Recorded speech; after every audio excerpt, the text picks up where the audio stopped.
සුබ දවසක් වේවා හැමෝටම. ඉතින් වගා කරන හැමෝම පරිස්සමින් හොඳින් වගා කරගෙන නැති කියලා හිතනවා.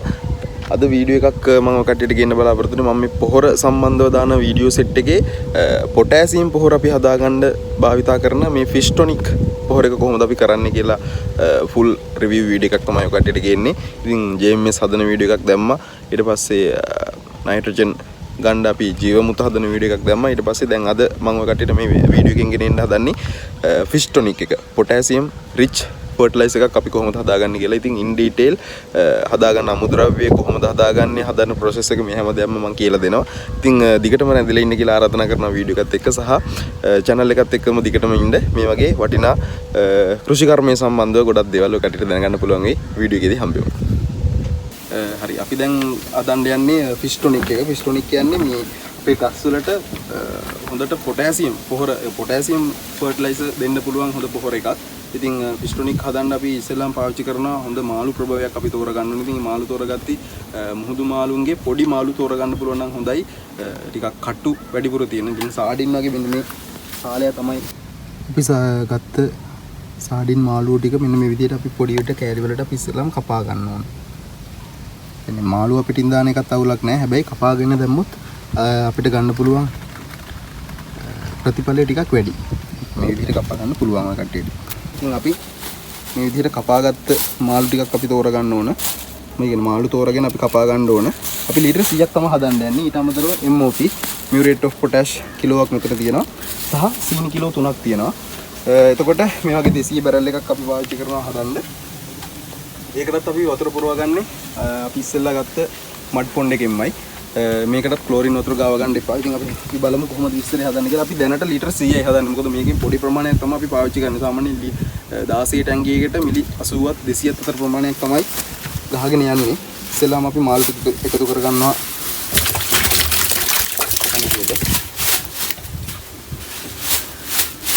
ඉතින් මේකත් පොඩ හොදලා දාමු. ඊපස්සේ muriate of potash අතකොඩු කියන්නේ නේද?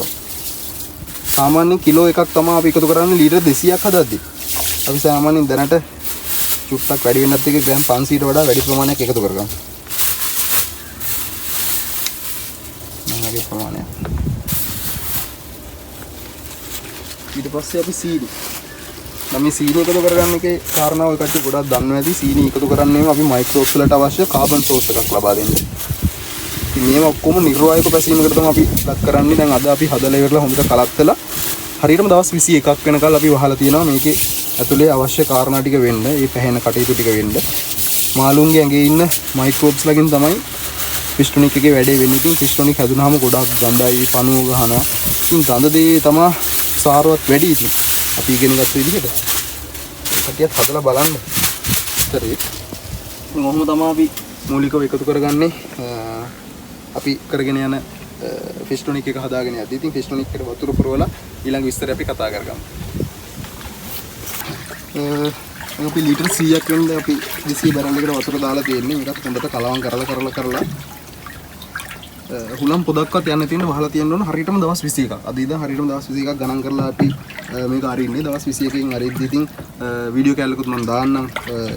දවස් 21ක් ගියාට පස්සේ පණුව ගහලා ඉන්න පුළුවන්. ඉතින් පොඩි කතන්දර වෙලා තියෙනවා. නමුත් එතකොට මේක හොද්දටම හැදිලා තියෙනවා. කියන්නේ මේ මාළුන්ගේ ඉන්න මයික්‍රෝබ්ස්ලා සාන්ද්‍රණයට ඇවිල්ලා ඒ කට්ටියගේ ඇඟේ තියෙන කටුපවා මේකේ ජීර්ණ වෙලා තියෙනවා. කියන්නේ පොඩි මාළු අපි ගන්න ඒ කට්ටියගේ කැල්සියම් ප්‍රභවය වැඩි. ඒකට දැන් අපි අනිවාර්යෙන් අපි දැනගන්නවා ශාක වලට අපි කැල්සියම් සප්ලිමන්ට් එකක් විදිහට අනිවාර්යෙන් දාන්න ඕන වෙනම කිමිකල් ෆර්ටිලයිසර්. මේ වගේ පොහොරක් අපි පාවිච්චි කරගෙන යද්දී මොකද අනික මේක ස්ප්‍රේ කරන්නේ. ඉතින් කැල්සියම් ලේසියෙන්ම ගහට ගන්න පුළුවන්.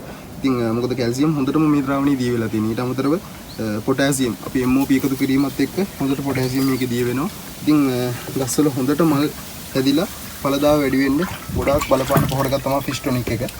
ඉතින් මේකේ ලොකු දේවල් නැහැ හදාගන්න. ඒ කට්ටියට සරල උපකරණ කීපයක් පාවිච්චි කරලා මේක හදාගන්න පුළුවන්. සරල අමුද්‍රව්‍ය කීපයක් පාවිච්චි කරලා මේකත් ඔය කට්ටිය try කරලා බලන්න. මේ විදිහට අපි try කරලා තමයි ඔය කට්ටියට මේ වීඩියෝස් ගෙනෙන්නේ. අපි දැන් ෆිෂ් ටොනික් එකක් හදලා ඉවරයි. ඉතින් පොඩි සමරි එකක් විදිහට මම කියනවා නම් ඉස්සෙල්ලාම අපි මේකට පාවිච්චි කරන්න ලීටර් 200 හරි 100 හරි බැරල් එකක් ඔය කට්ටිය තෝරගන්න. ඊට අමතරව MOP ඕන මම රෙකමන්ඩ් කරන්නේ ඔය කට්ටිය ලීටර් 100ක් විතර හදාගන්න. පුළුවන් නම් ලොකුවට වගාව යන්න නැත්නම් ලීටර් 50ක් හදාගත්තත් ඇති. ඉතින් ලීටර් 100ක් හදනවා නම් MOP ග්‍රෑම් 550ක් 600ක් ඔය කට්ටිය පාවිච්චි කරන්න සහ සීනි කිලෝ 3ක් පාවිච්චි කරන්න. සීනි කිලෝ 3ට අඩු වුණාට ප්‍රශ්නයක් නැහැ. සීනි කිලෝ 2කමාරක් දෙකක් ඇති. ඊට අමතරව මාළු කිලෝ 2කමාරක් අපි පාවිච්චි කරා.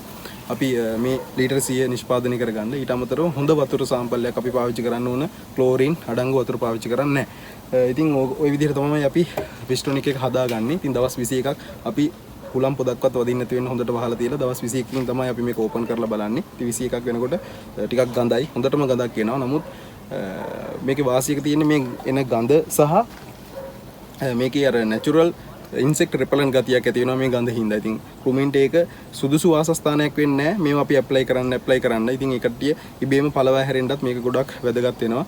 ඉතින් ෆිස්ටොනික් එකේ වාසි ගොඩක් තියෙනවා. මල් පළදාව වැඩි වෙනවා. ඊට අමතරව මල් අල්ලන එක වැඩි වෙනවා. හොඳ පොටෑසියම් එකක් අපිට ගහට ඉක්මනින් ලබා දෙන්න පුළුවන් විදිහක් මේක. මොකද අපි පත්‍ර මතට ස්ප්‍රේ කරන්නේ. සාමාන්‍ය ලීටර් 16 ටැංකියකට මිලි 80කින් අපිට පටන් ගන්න පුළුවන්. මිලි 80 මිලි 250ක් දක්වා අපිට ෆිස්ටොනික් එක පාවිච්චි කරන්න පුළුවන්. ඉතින් ෆිස්ටොනික් එක පාවිච්චි කරද්දී තවදුරටත් K44 ග්‍රෑම් 5ක් විතර ඔය කට්ටියගේ ටැංකියකට දී කරගන්නවා නම් මේක 100%ක්ම සාර්ථකව කරගන්න පුළුවන්. ඉතින් K44 කට්ටිය දන්නවා ඉතින් සාමාන්‍යයෙන් මිල අධික පොහොරක්. ඉතින් K44 එකට හොඳ රීප්ලේස්මන්ට් එකක් විදිහට අපිට මේ ෆිස්ටොනික් එක පාවිච්චි කරන්න පුළුවන්. ඉතින් ওই විදිහට තමයි අපි ෆිස්ටොනික් එක හදාගන්නේ. ඔය කට්ටිය try කරලා බලන්න. මේ විදිහට දිගටම වීඩියෝස් මම ඉස්සරහට ගෙනිනවා. ඉතින් channel එකත් එක්ක එකතු වෙලා ඉන්න කියලා ආරාධනා කරනවා. subscribe කරලා නැති කට්ටිය subscribe කරලා bell icon එකත් click කරලා තියන්න. මම වීඩියෝ එකක් දාපු සැනින් notification එකක් ඔයාලා ගාවට ගෙන්න ගන්න පුළුවන්. ඉතින් ගිහිල්ලා එන්නම් හොඳින් වගා කරගෙන superior ගේමක් ගහන්න. මේක හොඳ වෙලාවක් ලංකාවේ ඉස්සරහට මේ ඇති වෙන ආහාර අඩුතාවයේ මත අපිට ප්‍රොඩක්ෂන් වැඩි කරගන්න වෙනවා අනිවාර්යෙන්. ඉතින් අපි හොඳට වගාව නැත්තම් ෆාමින් එක කරොත් එහෙම අපිට හොඳ ආදායමක් සහ අපේ මිනිස්සුන්ට වස විසින් තොර හොඳ ආහාර වේලක් දෙන්න පුළුවන්. නම් ගිහින් එන්න. ජය වේවා.